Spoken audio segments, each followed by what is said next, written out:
अगर आपका या आपके परिजनों का कैंसर ट्रीटमेंट चल रहा है और आपको आपके ऑन्कोलॉजिस्ट ने पिकलाइन या कीमोपोर के बारे में सजेशंस किया है, तो इसके बारे में कन्फ्यूजन होना, एंजाइटी होना, डर लगना ये बिल्कुल नेचुरल है। नमस्कार, मैं हूँ doctor Pragya modak. I am a medical oncologist और इस वीडियो में हम जानेंगे कि कीमोथेरेपी डिलीवरी सिस्टम जैसे कि कीमोपोर्ट, पिकलाइन ये क्या होते हैं, कब यूज़ होता है और इनसे हमारी कीमोथेरेपी जर्नी कैसे कंफर्टेबल और पेन फ्री हो सकती है।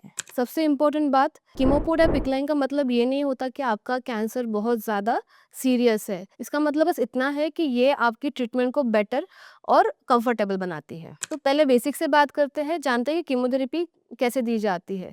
तो कीमोथेरेपी जैसे कि नॉर्मल सलाइन हम देते हैं वो नसों द्वारा दी जाती है। कन्वेंशनली एक इंट्राकैथ कैनुला पेरिफेरल वेन में डाला जाता है, उसके द्वारा कीमोथेरेपी दी जाती है।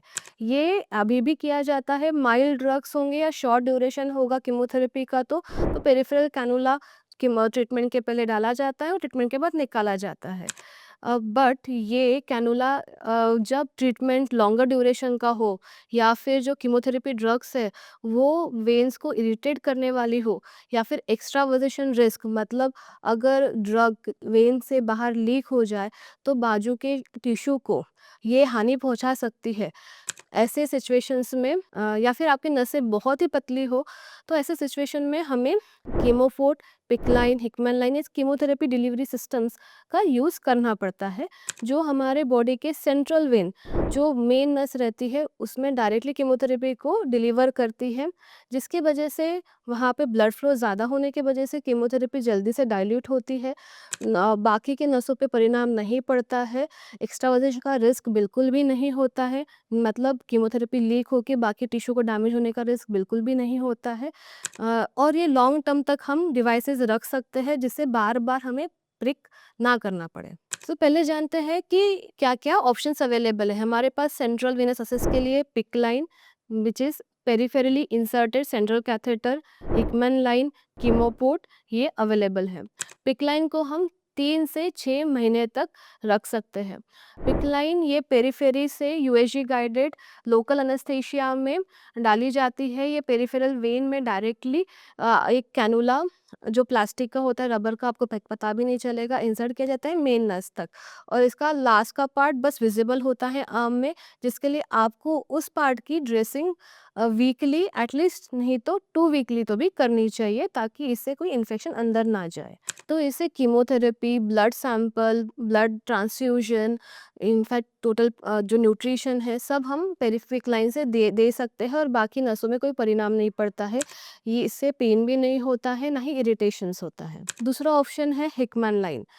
हिकमैन लाइन एक टनल कैथेटर है। टनल मतलब इसका एक एंड मेन नस में होता है सेंट्रल वेन में और दूसरा स्किन के अंदर में एक टनल बना के इसे लेके जाया जाता है और उसका लास्ट एंड विजिबल होता है जो रबर पाइप होता है छोटा सा। बिकॉज़ ये टनल और आखिरी में एक कफ होता है। बिकॉज़ ये टनल कैथेटर है इसलिए ये स्किन के नीचे रहता है, इन्फेक्शन का रिस्क भी बहुत ज़्यादा कम होता है। इसे भी हम महीनों से सालों तक रख सकते हैं। बस इसमें फ्लश करना पड़ता है हेपारिन से ताकि इसमें कोई क्लॉट ना बने। डेली या फिर at least once a week importantly हमें इसे फ्लश करना पड़ता है। ये बोन मैरो ट्रांसप्लांट में या फिर कीमोथेरेपी जब महीनों तक चले उन कंडीशन में हिकमैन लाइन डाला जाता है। ये बच्चों में भी डालना पॉसिबल है। देन तीसरा डिवाइस है जो बहुत कॉमनली हम यूज़ करते हैं वो है कीमोपोर्ट।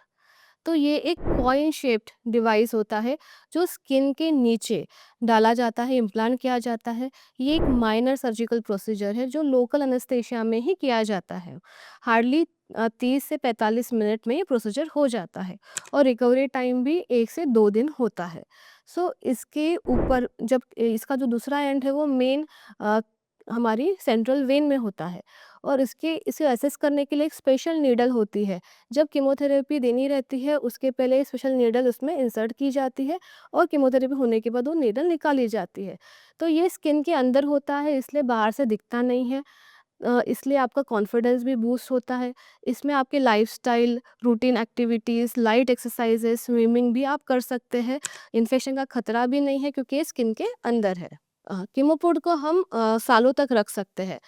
2 साल तक मिनिमम हम रख सकते हैं। इसके केयर में बस हमें मंथली या at least once in 3 months flush करना पड़ता है हेपारिन से, ताकि अंदर में कोई क्लॉट ना बने। तो ये हमने सिंपल लैंग्वेज में देखा कि सेंट्रल लाइन्स और कीमोथेरेपी डिलीवरी सिस्टम्स क्या होते हैं। ये बहुत आसान है, ये आपके ट्रीटमेंट को बेटर बनाने के लिए है।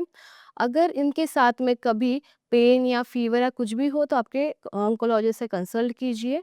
इसके रिस्क कम होते हैं, बट इन्फेक्शन प्रिवेंट करने के लिए जो केयर है वो आपको करनी पड़ेगी, जैसे बताया है। तो कैसे डिसाइड करें आपके लिए कौन सा ऑप्शन सबसे बेस्ट है? ये डिसाइड आपका बेस्ट ऑन्कोलॉजिस्ट ही कर सकते हैं। तो आपकी वेन क्वालिटी देख के, आपका कीमोथेरेपी प्रोटोकॉल देख के और ड्यूरेशन ऑफ ट्रीटमेंट देख के ये डिसाइड किया जाता है। जनरल रूल है कि माइल्ड थेरेपी और शॉर्ट ड्यूरेशन है तो हम इंट्राकैथ ही यूज़ करते हैं।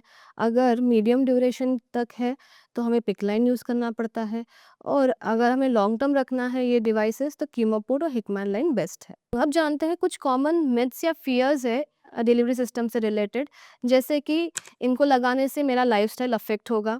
बिल्कुल नहीं, कीमोपोड से आप अपना लाइफस्टाइल, इनफैक्ट स्विमिंग तक आप कर सकते हैं। दूसरा मिथ ये है कि कीमोपोड लगाने से या पिकलाइन लगाने से मेरा कैंसर बढ़ सकता है। ये बिल्कुल भी गलत है, ये सिर्फ आपका ट्रीटमेंट इम्प्रूव करता है। इन्हें लगाने से इन्फेक्शन का रिस्क बहुत बढ़ सकता है। बिल्कुल नहीं, आप जैसे मैंने बताया है उस ड्यूरेशन में ड्रेसिंग करने से इन्फेक्शन का रिस्क बहुत ज़्यादा मिनिमम होता है। अगर इनफैक्ट देखा जाए तो नॉर्मल वेन से अगर कीमोथेरेपी दे तो उनका इरिटेशन, उनमें इन्फेक्शन, उनका श्रिंकेज होने के चांसेस और ट्रीटमेंट डिले होने के चांसेस बहुत ज़्यादा बढ़ जाते हैं। सो सही जानकारी से डर कम होता है और ट्रीटमेंट जर्नी और स्मूथ हो जाती है। अगर आपको या आपके किसी परिजनों को एडवाइस किया सजेस्ट किया गया है पिकलाइन या कीमोपोड, तो इसे डरने की बात नहीं है, आपके ट्रीटमेंट को और कंफर्टेबल बनाएंगे। तो अगर यह वीडियो आपको इन्फॉर्मेटिव और यूज़फुल लगा है तो आपके परिजनों के साथ में इसे शेयर कीजिए, और आगे के अपडेट्स के लिए मेरे चैनल को सब्सक्राइब कीजिए। Conquering cancer with precision and care.